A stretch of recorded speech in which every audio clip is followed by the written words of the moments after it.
Hello, so today we're going to look at Year 9's numerical reasoning test from 2018.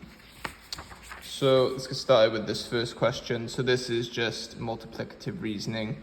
So you notice a pattern. So for example, this is times by 10. So this is also times by 10. So this is going to be 20,000. And then this is going to be 4,300.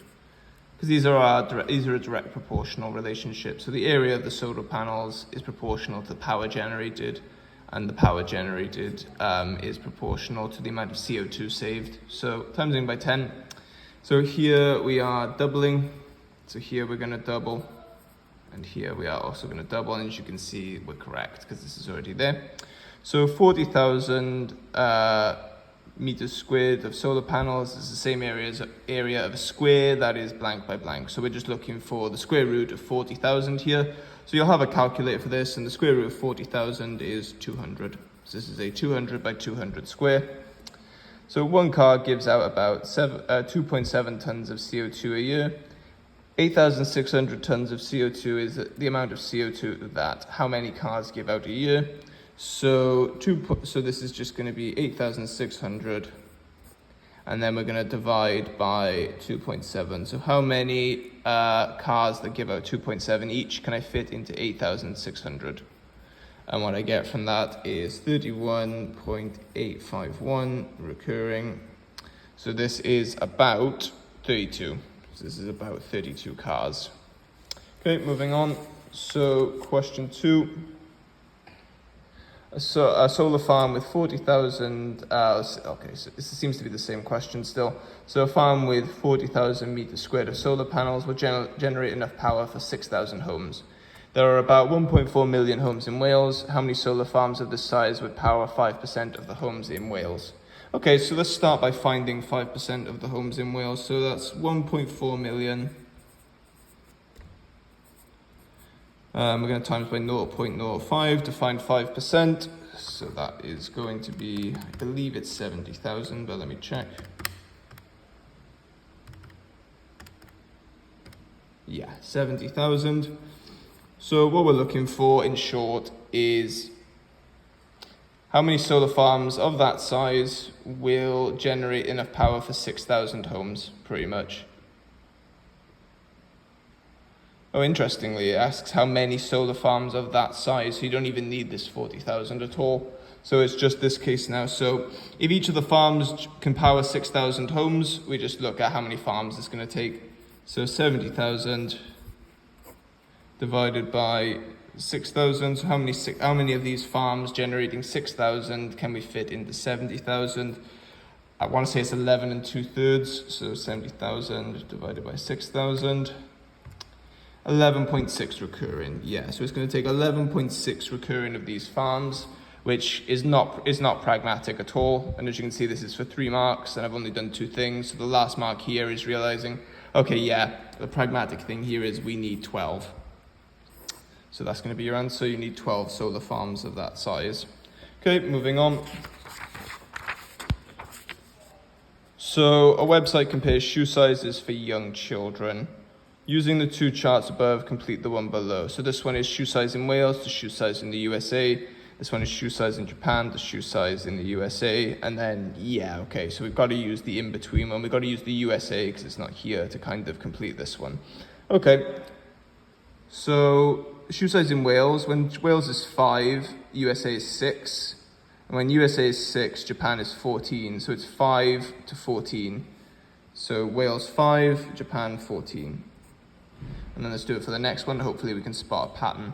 So when Wales is shoe size is 6, the USA is 1 above at 7. So when we go to USA 7, when we go to the USA 7, Japan's shoe size is 14.5. So bearing in mind that USA 7 was a Wales 6, so 6 to 14.5. It's there, and we'll do one more. I think the pattern's going to be fairly clear cut, but we'll do one more. So when the shoe size in Wales is 7, the USA is 1 more at 8. When the USA is 8, it's 15. So it's going to be 7 to 15. 7 to 15, and as expected, it's there. And at this point, we can just carry on the trend. Okay, moving on.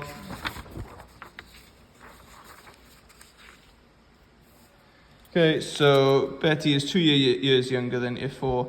Betty and Ifor's ages add up to 140. How old are Betty and Ifor?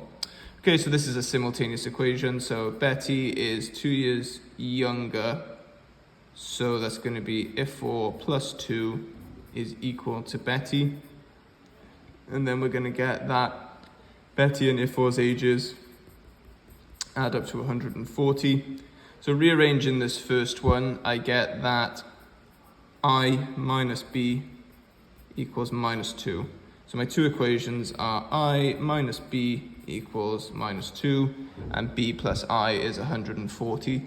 So what I'm going to do here is I'm going to actually just line them up.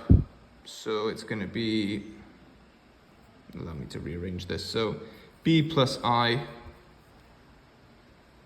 equals 140, and we're going to have minus B plus I equals minus 2. So then these two are the same, they're matching, so let's take them away because the signs match. So B minus minus 2, so that's going to be 2B is equal to 140 minus minus 2, so 142. So Betty is, so 2B is 142, so therefore B is 71. And then if Betty is 2 years younger than Ifor, then we get that Ifor must be 73.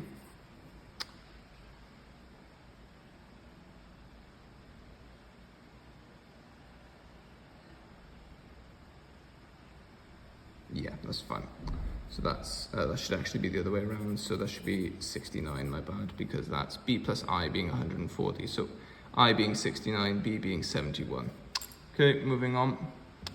So the rectangle contains 12 small squares. Sam wants to shade 1/5 of the rectangle. Why can't you do this shading whole squares?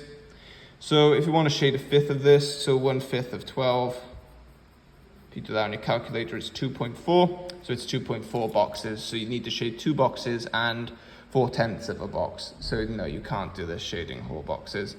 What fractions of the rectangle can you make by shading whole squares? So let's just go through these. So you shade 1 out of 12, 2 out of 12, 3 out of 12, 4 out of 12, 5 out of 12, 6 out of 12, 7 out of 12, 8 out of 12, 9 out of 12, 10 out of 12, 11 out of 12, and 12 out of 12. So let's just simplify these because it wants them as 1 in the numerator. So 1 out of 12 is fine. 2 out of 12 becomes 1 over 6. 3 out of 12 becomes 1 over 4. 4 out of 12 is 1 over 3. 5 over 12 doesn't become anything. It doesn't simplify, they're coprime. 6 over 12 becomes 1 over 2. 7 over 12 is nothing. 2 over 12 becomes 2 over 3, but it doesn't have a 1 in the numerator, so nope. This becomes 3 over 4, but nope. 5 over 6, nope. 11 over 12, and 12 over 12 becomes 1 over 1, technically, which is 1. But yeah, so these are the 6 that you would need, pretty much. The 6 that I have circled, and that's for 2 marks. Okay, so Rachel started a cycle ride at 2 p.m. Here, what her phone showed at 3, 4, and 5. So Rachel showed that Rachel cycled 21 miles between 3 p.m. and 4 p.m. So average speed for the first hour is 9, and the average speed for the 2 hours is 15. So let's find her speed for this hour, and then we times it by 1, because that's what speed equals distance over time. So speed equals distance over time. If we find her speed, then we times by 1, because the time will be for 1 hour. So her average speed over 2 hours is 15. So 9 for the first hour plus something divided by 2, and then the average speed was 15. So if we solve this, 9 plus x equals 30, so x is 21. So her speed in the second hour was 21, pretty much. So she travels 21 miles per hour in the second hour. So for 3 to 4 in that second hour, she travels 21 miles an hour for 1 hour. So it is indeed 21 miles.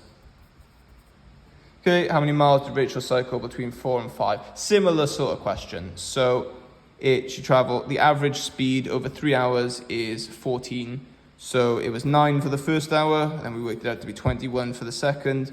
Let's find out what it was for the third hour. So dividing by 3. And then we know that the average speed was 14. So let's work this out. So 30 plus x equals 42. So therefore x equals 12. So her speed was 12 miles per hour for the last hour, and that's for 1 hour. So she traveled 12 miles in the last hour. So it was 12 miles for the last hour. Okay. Last question. 1 blue plus 2 red equals £58.25. So 1 blue plus 2 red. And you can solve this as a simultaneous equation if you want to. We've done this before, so you should be okay with it. And then we have that 1 red and 2 blue. So 2 blue, 1 red is equal to £53.50.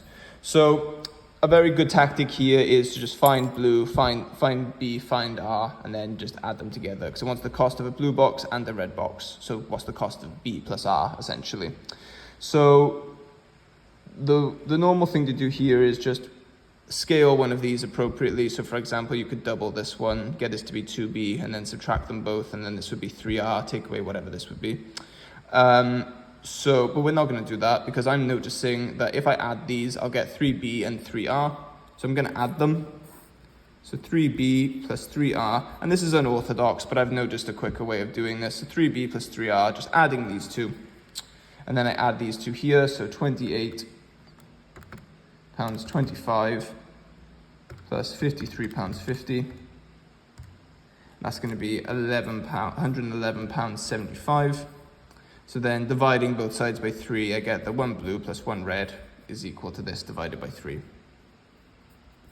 So dividing by 3 on both sides.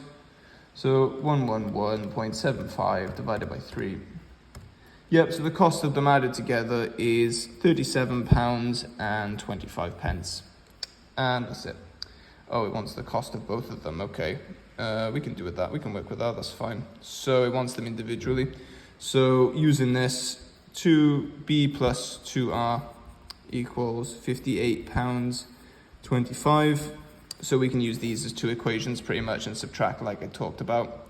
So I'm going to subtract equation 1 from equation 2. So this is going to give me R, and then 58 minus this. So 58.25 minus 37.25, and that's 21. So R is 21. If R is 21, then we know what these are. So because B plus R is 37.5. So if R, I can't tell from the color which one's red, but I think the square box is the red one. So this is £21, and then this other one would be £16.25, because B plus R is equal to £37.25, as you can see from that.